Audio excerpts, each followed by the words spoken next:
Hello YouTube and welcome back. So the last time y'all saw my team in Texas A&M Dynasty, it was about the last video, which was about Scooby Williams, if I'm not mistaken, or it was Texas A&M, and I was just talking about the team. I don't remember, honestly, guy. But what I do remember is that I had played Stanford and I did not bore you guys out with the gameplay, and I just showed you my recruiting board. Similar to that video, also ignore the goggles. Similar to that video, we are still going to talk about recruiting, the game, and then just really the guys overall. But sadly, we are on a bye week. I know. We are sadly on the bye week, but it's important. The reason behind this bye week, timely bye weeks are important. Okay, we need our guys to stay fresh, stay competitive, and stay locked in. Okay, a little mental breaks don't hurt. So with that being said, man, this is our last bye week before we play such a long stretch, a multitude of games, really, that consist of playing a lot of teams. So with that being said, man, I'm showing you a little bit of my recruiting board that I've been doing, a little bit of the players that I have close to getting to, and then really go on and so forth. So with that being said, man, for quarterback number one, Saria, I of course am going to get him, man. It's really neck and neck between me and OSU, so technically it's not too far off. But if I don't get him, I have somebody else in mind that's on the team that I really do like as well. For halfback wise, this is probably one of the most competitive things. I'm really not going to show too much. Maybe I won't even show halfback. Maybe I won't, because it's still super competitive. But since we're the only team that offered this guy a scholarship, I thought potentially we could sneak our way in and really just make way and fucking raise hell. But with that being said, man, offensively, we have a couple more guys that we're looking after. And Mr. LaShawn, I don't know how to say his last name, we went down to his board. So technically, I could just absolutely excommunicado and then just really pull rank and then all of a sudden apply those points to somebody else, which I probably might do. Maybe in the next video you might see. But that's our wide receiver room right now for what we're trying to get in terms of recruiting. We have Mr. Bland, Woodhead.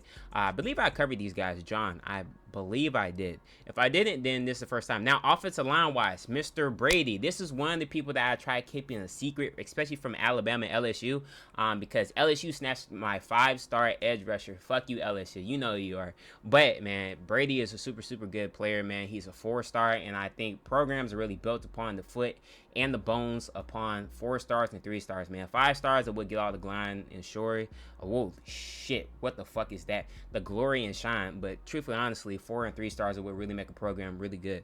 But obviously we have another guy who I said committed last time was Mr. Emmanuel, and then we have Mr. Markel Booty. Fuck you, Alabama. You're not taking this nigga from me.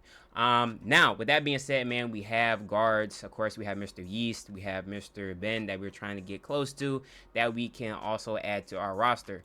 Other than that, we really didn't need a center edge rusher wise. We have somebody already that we're going after a 4-star, like I said previously, about 4 stars and 3 stars. Defensive tackle wise, yes, we are going after this guy still. And then offensive line, outside linebacker. Holy shit, I'm going on a stuttering fucking speed. Whoa, a stuttering spree. Let's calm down a little bit. But Mr. Greg Udo is still on the board that we're potentially getting. Hopefully he accepts us real quick, and now we're on the top 3. And then we have Mr. Russ, who I'm all in well really okay with just cutting loose and really not giving a fuck about. But I think he's going to be a super good player, so that's really why I want to keep him on the board. And we also have Mr. Huval, who reminds me a little bit like Scooby, which I did cover in the last video, and I'm mistaken. Cornerback room wise, it's still a fucking mess, absolutely cluttered. Still really haven't made too much headway, but we have made a little bit of headway in terms of Bland accepting us, so we really went up a little bit more. And really, as we get closer and closer, man, we need to push the pile more. Free safety wise, Mr. Turner and Starr, we're still number 1 for these guys, man. We've been pushing and actually doing our due diligence with these guys, so really it's great to see that these guys are accepting us as their top schools. And then of course we have Mr. Chung as our strong safety that we accepted. That was last video. But overall, man, recruiting is a bitch. Recruiting is such a hard thing, especially when you're dealing with a 4-star school like Texas A&M compared to powerhouse schools that have a lot more points and things of that nature. Because if I did have the points, I swear to God, man, a lot of these players would be snatched up already quickly. But with that being said, man, this is the schedule that we're looking at right now in terms of like what we're going to potentially be looking at.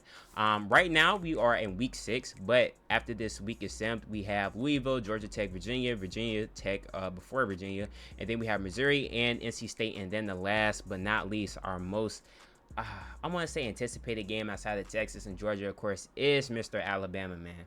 The time that we got to go to Alabama as well and beat the fucking Tide. Like I said, man, we ain't worried about no fucking Roll Tide. But with that being said, man, this will conclude the video because there's not much to do, man. I don't really want to bore you guys out. We're literally looking at the roster when I pretty much showed you everybody on the team from Humphrey, Will Lee, Scooby Williams, York, Reed, Concepcion. I mean, everybody on the team. You should already know these guys, man. Maybe next time that you see me, I might be rocking some gear from Texas A&M, maybe. Even then. But with that being said, man, I'm going to say thank y'all a lot for all the quality and all the love that y'all been showing me. I don't even know why I said quality. I don't know. But I'm going to say thank you for all the love and support you've been showing this channel. Hopefully you guys can see the quality and a lot of the more things that I've been doing, especially with the face cam and things of that nature, man. I've been trying to steadily improve the channel and things of that nature. The little things add up, you know, so really just trying to take it day by day and really just take it chip by chip. So, you know, just really just trying to do my due diligence. But thank y'all a lot for all the love and support, like I said previously, and I am out. Deuces. Stay blessed. Oh, also, the purpose behind the ski goggles is, I don't know, man. You know, here at Texas A&M, we're going to the Great Alps. You know, we're going to go skiing, you know, things of that nature. So, not too much, not too little. But, hey, I'll catch y'all boys later, and I'm out. Deuces.